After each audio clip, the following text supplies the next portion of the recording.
Government Utkarsh Senior Secondary School, Kandahar. Good afternoon. My name is Bhavna. I am student of plus 2 standard at Government Senior Secondary School, Kandahar. Have you ever wondered how school prepare mark sheets and how business manage a large amount of data? Yes or no? Yes or no? Yes. Okay. So the answer is spreadsheet software. Today we are present our topic on the LibreOffice spreadsheet of Calc.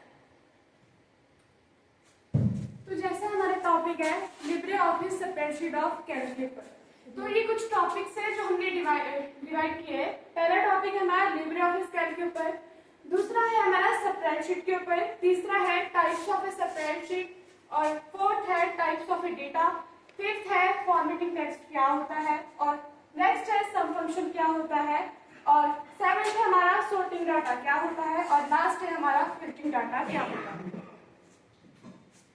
Let's start. So the first topic is LibreOffice Calc. So LibreOffice Calc is a spreadsheet program. एक spreadsheet program होता है. It's used to create and manage data. ये data को create करता है, manage करता है साथ ही in the form of row and columns. Row and columns में ये data को insert करता है. It helps user perform calculations. इसका एक simple example हम ले सकते हैं कि जैसे स्टूडेंट्स की हमें कभी लिस्ट तैयार करनी हो या हमारे स्कूल में कभी स्टूडेंट की लिस्ट तैयार हो रही हो, तो उसमें हम LibreOffice Calc का ही यूज़ करते हैं, जिसमें हम उनके मार्क्स को टोटल कर सकते हैं, साथ ही हम परसेंटेज भी उसका निकाल सकते हैं।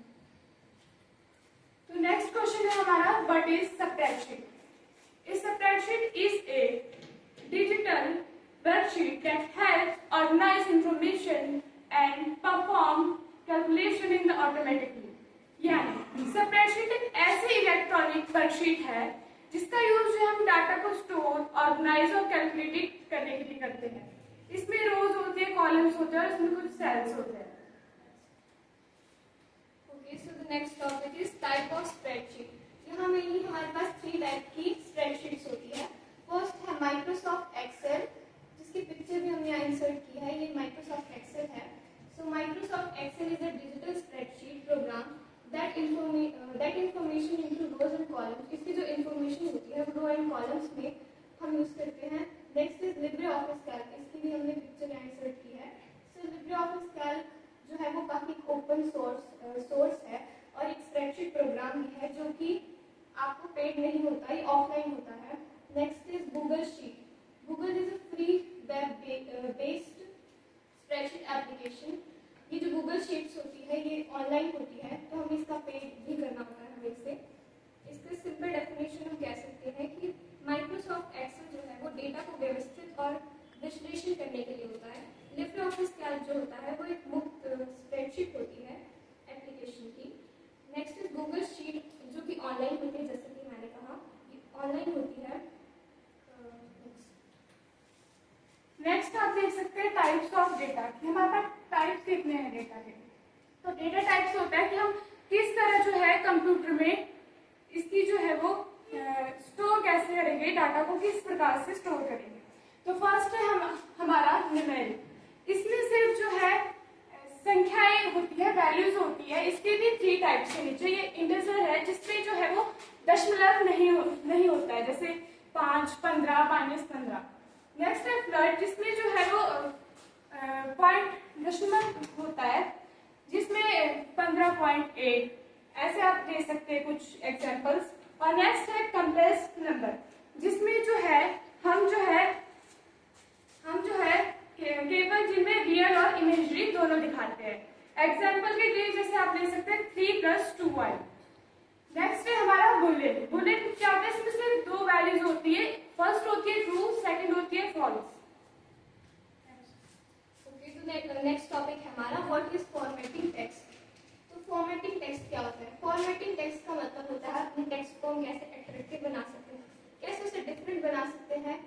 तो इसमें हमारी फॉर्मेटिंग टेक्स्ट की जो इंट्रोडक्शन है वो है formatting means to organize text in such a way that it became more attractive and easy to read.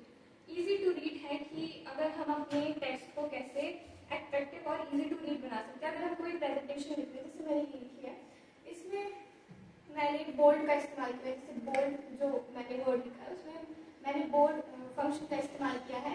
Next underline जो है उसमें हम अपने टेक्स्ट को अंडरलाइन कर सकते हैं, जैसे अपने टेक्स्ट के नीचे हम एक लाइन दे सकते हैं तो अंडरलाइन करेंगे। बोल्ड मतलब Ctrl+B हमारा एक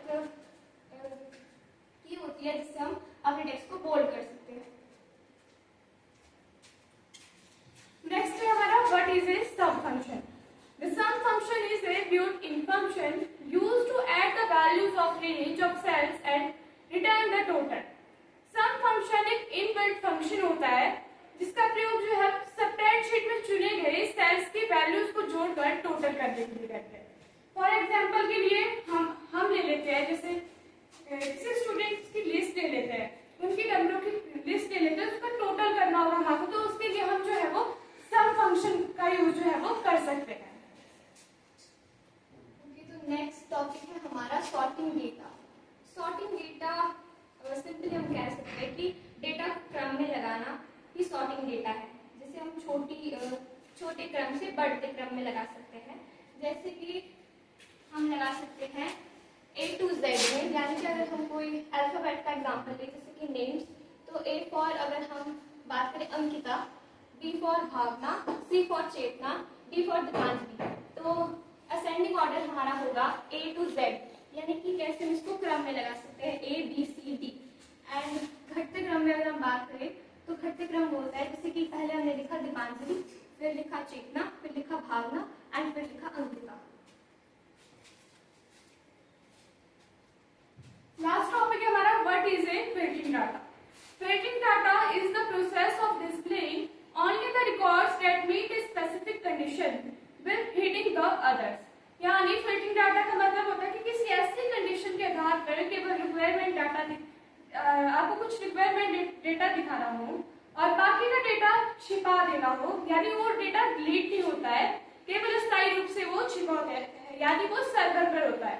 तो एग्जांपल के लिए जैसे मैं आपको बता दूं कि अगर आपको स्टूडेंट्स की लिस्ट देखनी है कि किसके 80 नंबर या फिर 80 से ऊपर नंबर है, तो आप जो है फिल्टरिंग डेटा का यूज कर सकते हैं। जब आप फिल्टरिंग डेटा का यूज करेंगे तो आपको उन स्टूडेंट्स की नेम मिल जाएगी जिनके 80 और 80 से ज्यादा नंबर होंगे।